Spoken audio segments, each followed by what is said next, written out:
Salut à tous les amis, j'espère que vous allez bien. Aujourd'hui on va parler de quel iPhone acheter en 2018. Il y a trois nouveaux iPhones qui sont sortis cette année. L'iPhone 10S, bon moi je vais dire 10 et je vais pas dire X car c'est chiant de dire XS, XS Max, c'est un peu chiant. Donc je vais dire 10, voilà comme ça on est d'accord. Donc trois nouveaux iPhones sont sortis, le 10S, 10S Max et 10R. L'iPhone 10R commence à 800 et quelques. L'iPhone 10S commence à 1159 € et l'iPhone 10S Max commence à 1259 €. Donc vous voyez, c'est quand même des prix assez élevés. Je vous conseille, si vous avez un iPhone X, donc si vous avez un iPhone 10 de l'année dernière, de vraiment ne pas changer votre iPhone car je trouve que les nouveautés sont très minimes sur les nouveaux iPhones. Il y a quoi de plus sur l'iPhone 10S ou 10S Max, hein, peu importe.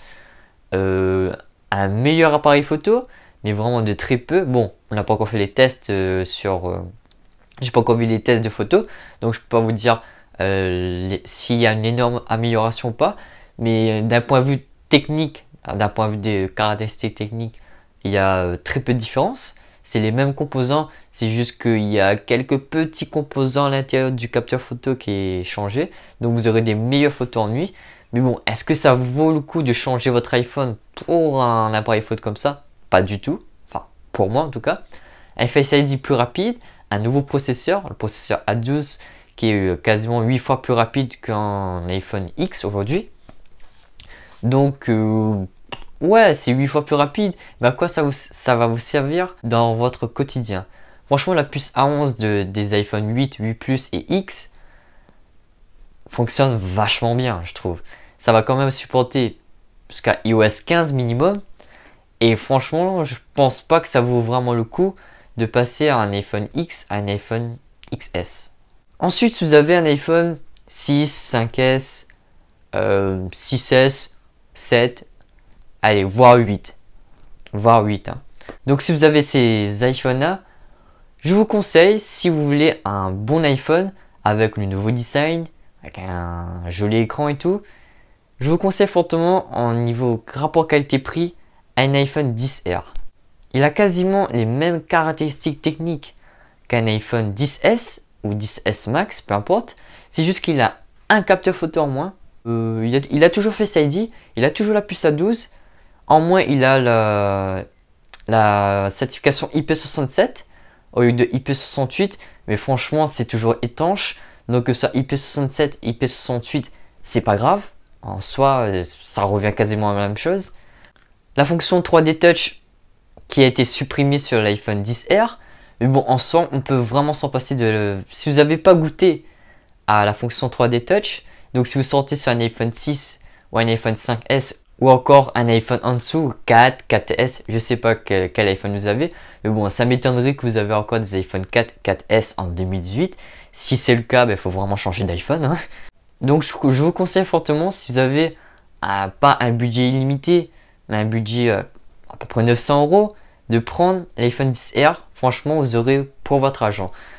Il a la puce A12, le processeur le plus rapide aujourd'hui, un superbe appareil photo, un Face ID aussi, qui est de deuxième génération, qui est plus rapide que ce que j'ai là sur l'iPhone X. Sur l'iPhone 10R, c'est un écran LCD, mais si vous en foutez un peu de l'écran, prenez un 10R.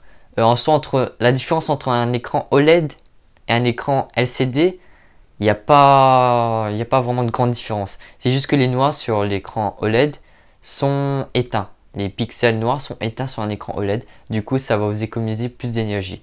En soi, franchement, c'est pas un argument suffisant pour moi de passer un 10R à un 10S. L'appareil photo, en soi, vous aurez toujours les modes portrait à l'arrière, sauf que ce ne sera pas un vrai mode portrait, parce qu'il n'y a pas un double appareil photo. Ce sera un mode portrait avec le logiciel. C'est le logiciel qui va faire un flou d'arrière-plan derrière. Donc, pour moi, ça ne justifie pas de passer un 10R à un 10S. Donc, je vous conseille fortement un 10R. Après, si vous voulez le top du top de la technologie de chez Apple, prenez un 10S Max ou un 10S. Tout dépend de votre préférence en taille d'écran. 5,8 pouces, franchement, pour moi, c'est suffisant. Un iPhone de 6,5 pouces, Dit comme ça paraît super grand, mais c'est le même gabarit qu'un iPhone 6 Plus, un iPhone 7 Plus ou 8 Plus, peu importe. Mais c'est le même gabarit qu'un iPhone Plus. Dites-vous ça, mais c'est juste que l'écran est de bord à bord et ça fait qu'il y a 6,5 pouces. Après, si vous voulez toujours un iPhone avec un bouton, je vous conseille un iPhone 8, voire dans le pire des cas, un 7. Mais pour moi en 2018, un 6S, un 6 surtout, alors le 6 ne prenez pas, aujourd'hui pour moi c'est l'un des iPhones les plus défectueux avec le 5S. Donc l'iPhone SE, 6S, 6 et surtout le 5S, ne prenez surtout pas le 5S en 2018. C'est pas des iPhones abordables à mes yeux en 2018. Si vous prenez le 7, vous aurez peut-être que pour jusqu'à iOS 14 ou 15, faut que je fasse les calculs, bon j'ai un peu de flemme de le faire là.